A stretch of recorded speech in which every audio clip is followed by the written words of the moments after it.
നല്ല കാര്യം പറഞ്ഞപ്പോൾ എൻ്റെ ഭർത്താവ് ഉൾപ്പെടെ എന്നെ കുറ്റപ്പെടുത്തി. ഇപ്പോഴേ നാട്ടുകാരോടൊക്കെ പറഞ്ഞു തുടങ്ങിയിട്ടുണ്ട്. എന്ത് വാടി, ആരെന്ത് പറഞ്ഞെന്നാ നീ പറയുന്നേ? ഉമ്മാടെ ഒറ്റ സുഹൃത്ത് തന്നെ പറഞ്ഞതാണ്. ഇന്നലെ ഇതിലെ കൂടെ പോയപ്പോൾ വൈകിട്ട് എന്നോട് പറഞ്ഞതാ. നാത്തൂൻ ഇപ്പോൾ രണ്ടാമത്തെ കല്യാണം കഴിക്കാത്തതേ നാത്തൂൻ എന്തോ കുഴപ്പമുണ്ടെന്ന്.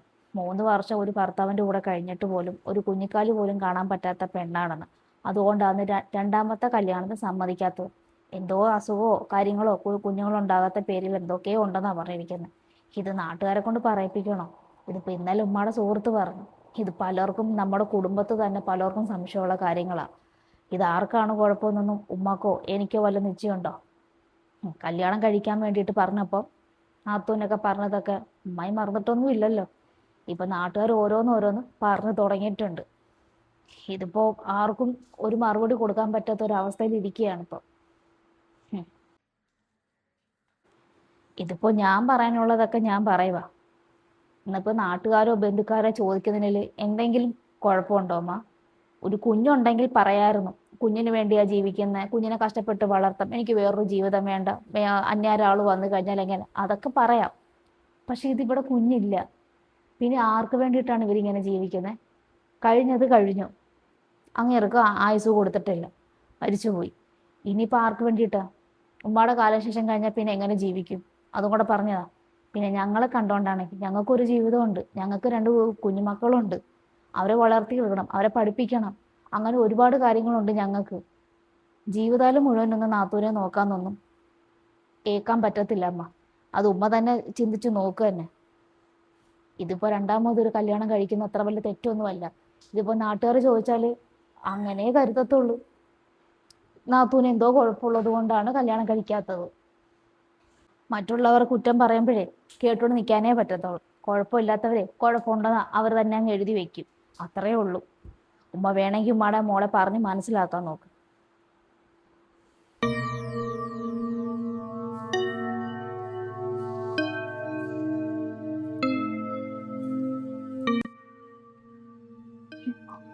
ഈ പിള്ളേർ എന്തൊക്കെയാണ് ബുക്കിനകത്തൊക്കെ എഴുതി വെച്ചിരിക്കുന്നത്?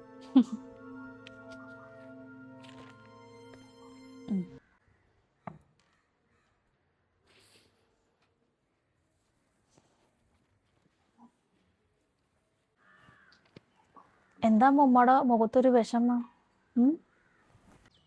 ഞാൻ പലവട്ടം കൊടുത്ത് ചോദിക്കണമെന്ന് കരുതിയതാണ്. അപ്പോഴൊക്കെ വേണ്ടാന്ന് വെച്ചു. ചില കല്യാണം കഴിഞ്ഞ കുട്ടികളുണ്ടല്ലോ, അവർ ചിന്തിക്കുമല്ലോ 2-3 വർഷമൊക്കെ കഴിഞ്ഞ് കുഞ്ഞുങ്ങൾ മതി ഒക്കെ എന്നുള്ളൊരു ചിന്താഗതിയാണെന്ന്. ആ കൂട്ടത്തിലാണ് ഞാൻ നിന്നെയും കണ്ടത്. നിങ്ങളതൊക്കെ വെച്ചിട്ടായിരിക്കും കുഞ്ഞുങ്ങളൊന്നും വേണ്ടാന്ന് കരുതിയതായിരിക്കും. പലരും എൻ്റെ അടുത്ത് ചോദിക്കുമ്പോൾ ഞാൻ അങ്ങനെയായിരുന്നു പറഞ്ഞത്. നീ അപ്പോൾ പഠിച്ചുകൊണ്ടൊക്കെ ഇരിക്കുമായിരുന്നല്ലോ. എന്നാലും ഇപ്പോൾ ചോദിക്കുക, സത്യത്തിൽ അങ്ങനെ വല്ല ചിന്തകളായിരുന്നോ? അതോ മോക്കോ അവനിക്കോ എന്തെങ്കിലും കുഴപ്പങ്ങൾ എന്തെങ്കിലും ഉണ്ടായിരുന്നോ? ഇതെന്താണ് ഉമ്മക്കിപ്പം പെട്ടെന്നൊരു സംശയം വന്നത്? എന്നാലും ഞാൻ പറയാം, അങ്ങനെ ഒരു ചിന്തയൊന്നും ഞങ്ങൾക്ക് ഉണ്ടായിട്ടില്ല. പിന്നെ നമ്മൾ ചിന്തിച്ചാൽ മാത്രം പോഴല്ലോ, പടച്ചവൻ്റെ ഒരു അനുഗ്രഹം വേണമല്ലോ. അതിലൊരുപാട് വിഷമം ഉണ്ടായിരുന്നു എനിക്കും ഇക്കാക്കും ഒക്കെ.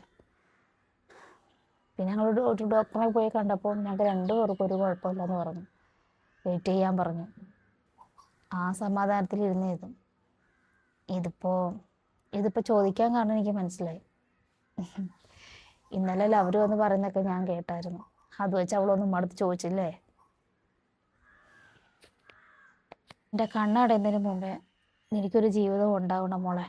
എൻ്റെ കണ്ണടഞ്ഞാൽ പിന്നെ നിൻ്റെ കാര്യങ്ങൾ ആര് നോക്കും? നിൻ്റെ ആങ്ങളയ്ക്കൊരു ജീവിതം ഉള്ളതെന്നറിയാമല്ലോ. അവനിക്ക് 2 കുഞ്ഞുമക്കളാണ് ഉള്ളത്. നിൻ്റെ കാര്യങ്ങൾ എപ്പോഴും നോക്കിയിരിക്കാനൊന്നും അവനെ കൊണ്ടാവത്തൊന്നുമില്ല. തുച്ഛമായ ശമ്പളത്തിൽ ജീവിക്കുന്നവനാണ്. പിന്നെ നിന്നെ ജോലിക്ക് വിടാൻ അതും ഉമ്മക്ക് ഒട്ടും താല്പര്യമില്ലാത്തണ്ട. അതൊന്നും ശരിയാവത്തില്ല. എത്ര നാളെന്ന് പറഞ്ഞ് ഒറ്റയ്ക്ക് കഴിയും? അതുകൊണ്ട് ഞാൻ ജീവിച്ചിരിക്കുമ്പോൾ തന്നെ എനിക്കൊരു ജീവിതം വേണം മോളെ. അത് ഉമ്മയുടെ ഇപ്പം ഏറ്റവും വലിയൊരു ദുഃഖം തന്നെയാണത്. നീ ഇങ്ങനെ ഒറ്റയ്ക്ക് ഇങ്ങനെ കഴിയുമ്പോൾ എനിക്കൊരു സമാധാനമായിട്ട് ഒരു ഉറക്കം പോലും എനിക്ക് കിട്ടുന്നില്ല. അതുകൊണ്ട് നീ എന്തെങ്കിലും ഒരു തീരുമാനം നീ എടുത്തേ പറ്റത്തുള്ളൂ. ഇതിപ്പോൾ നാട്ടുകാരും മൊത്തം ചോദിക്കാൻ തുടങ്ങിയിട്ടുണ്ട്. നമ്മുടെ ബന്ധുക്കാരുടെ ഇടയിലും ഉണ്ട്, എനിക്കാണോ കുഴപ്പം, അത് എന്താണ് പ്രശ്നം, ഇതൊക്കെയാണ് അവർക്കൊക്കെ അറിയേണ്ടത്. അതിന് വക വെച്ച് കൊടുക്കാതെ ഈ മോളെ തീരുമാനം മാറ്റിയെടുത്തേ പറ്റത്തുള്ളൂ. ഉമ്മാക്കൊരു സമാധാനം വേണ്ടേ മോളെ?